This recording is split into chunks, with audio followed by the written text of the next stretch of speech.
अपनी कहानी कैसे कहें।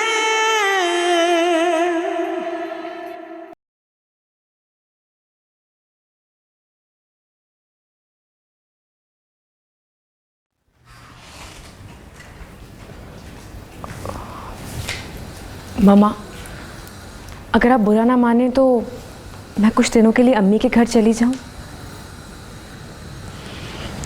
देखो बीबी, हमारे यहाँ ऐसा नहीं होता कि उधर शौहर घर से बाहर निकला और बीवी अपनी माँ के घर जाके बैठ गई।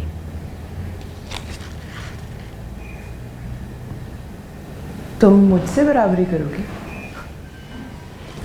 Really? खैर, हम इतने भी संगदिल नहीं हैं। जाओ रह आओ 2-4 दिन। जी शुक्रिया।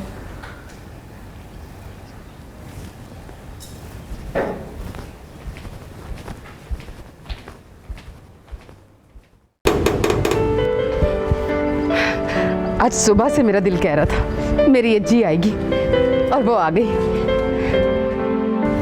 सामने खाला। सज्जू तू? मैं समझी अज्जी आई होगी। आ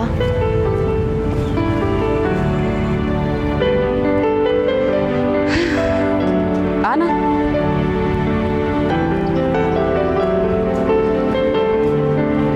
बैठ।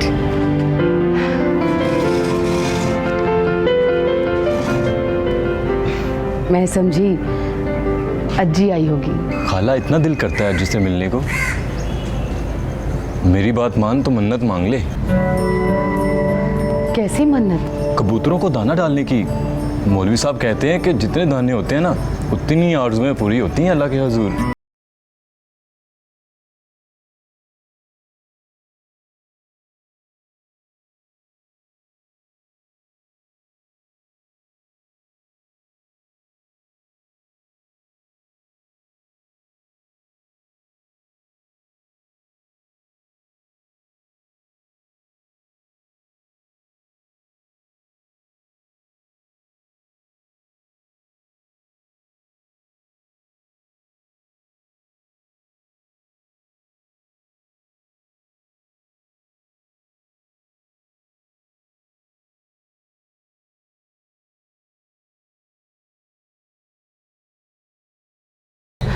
खाला तू बैठ, मैं देखता हूँ। बैठ।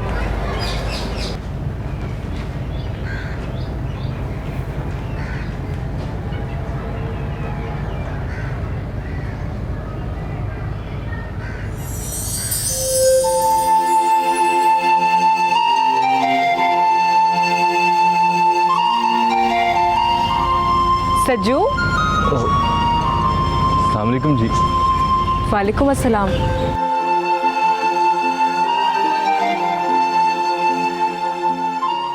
अस्सलाम वालेकुम अम्मी।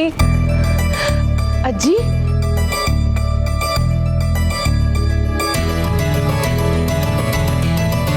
कैसी हैं आप? आज तो मेरी सारी दुआएं कबूल हो गई।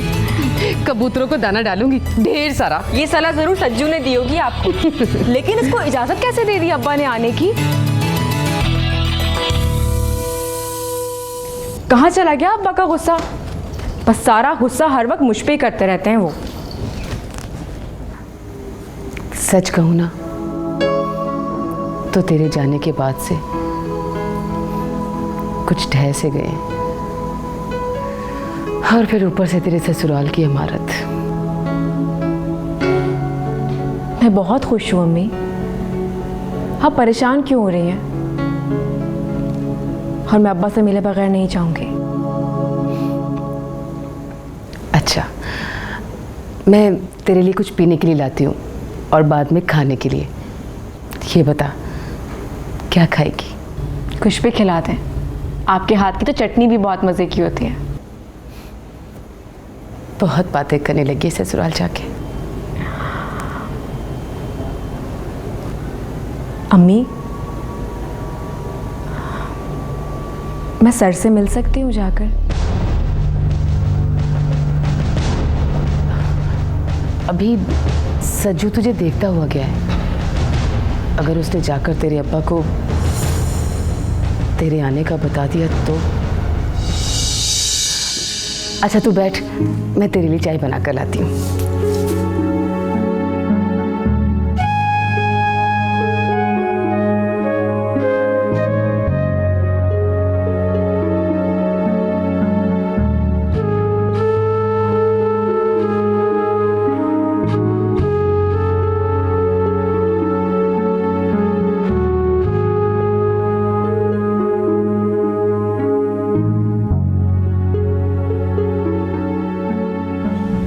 भाभी आप रो रही हो? नहीं, मैं तो ये प्यास बस।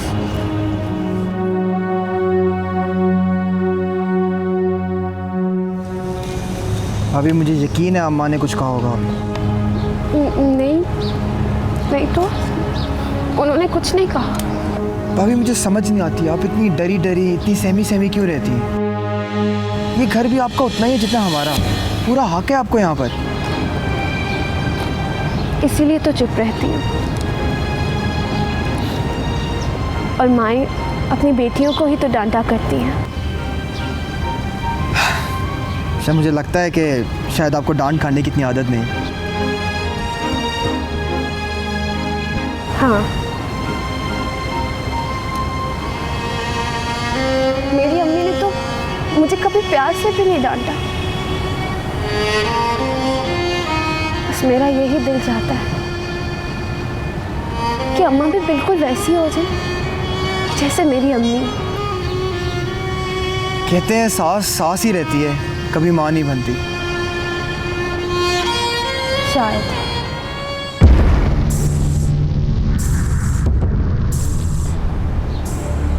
अब अम्मा अचानक से आ जाएंगी और अभी तो मेरे बहुत से काम होने वाले बाकी हैं। देर हो गई तो आप ये रोने धोने वाले काम आप मुझे दें और आप घर के बाकी काम करें, ये मैं करता हूँ।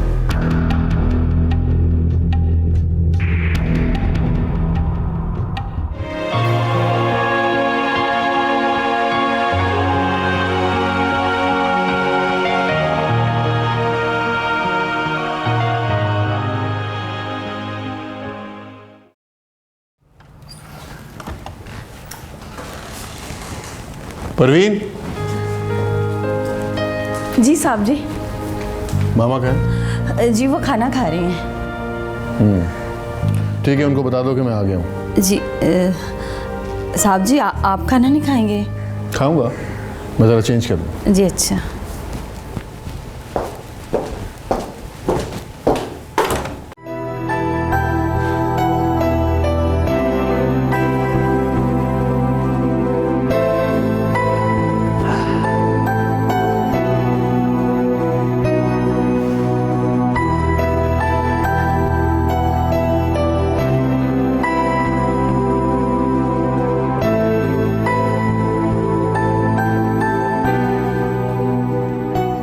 इजाज़ बेटा, मैंने एक फ़ैसला किया है। फैसला? कैसा फैसला? अगर तेरा घर बसाना है तो अपनी ममता के सीने पर पत्थर रखना होगा। देखो अम्मा, पहेलियां ना बुझाओ, साफ साफ बताओ बात क्या है। साफ बात यह है कि मुझसे गलती होगी। ना जवान छोकरी ब्याह कर लाती, ना ही रखवाली करनी पड़ती। अच्छा अम्मा, सर ना खाओ, सारा दिन वर्कशॉप पर चक चक लगी रहती है, घर आओ तो। बेटा माँ तो बुरी लगेगी, क्यों ना लगे। तुम्हारी नरमी की वजह से ही तो पहली बीवी तुम्हारी सर पे चढ़ी थी। अब तो संभल जा, ये तो उससे भी ज्यादा मासूम है। देखो अम्मा, यासर तो पहले से ही घर में था और तू उसकी तबीयत से भी वाकिफ है, और ये रिश्ता भी तो तूने ढूंढा ना, और तू यासर को भी जानती है, और फिर मेरे कान क्यों भर रही हो? मैं कान नहीं भर रही, सच कह रही हूँ। आज जब मैं बाहर से घर आई हूँ तो क्या देखती हूँ, दोनों हंस हंस के बातें कर रही हैं।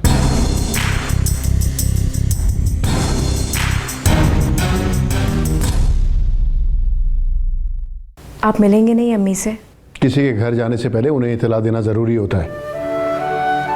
वो किसी गैर की नहीं बल्कि अपनी बेटी के घर आ रही थी। देखो तुम्हारे यहाँ ऐसा होता होगा, लेकिन हमारे यहाँ इन बातों को बुरा समझा जाता है।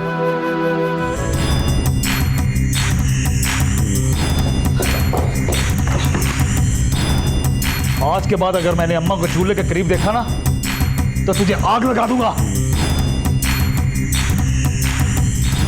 भाई अगर आपने इसी तरह की जाति करी तो शादी नहीं किया, क्यों बर्बाद की उसकी जिंदगी? बर्बाद की मासूम की जिंदगी। हट पीछे।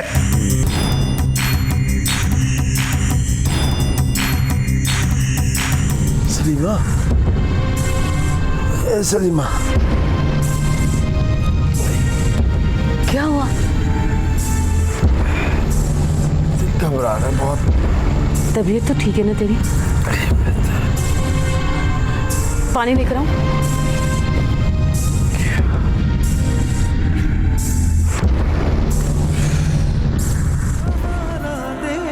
छोड़ा है किसी ने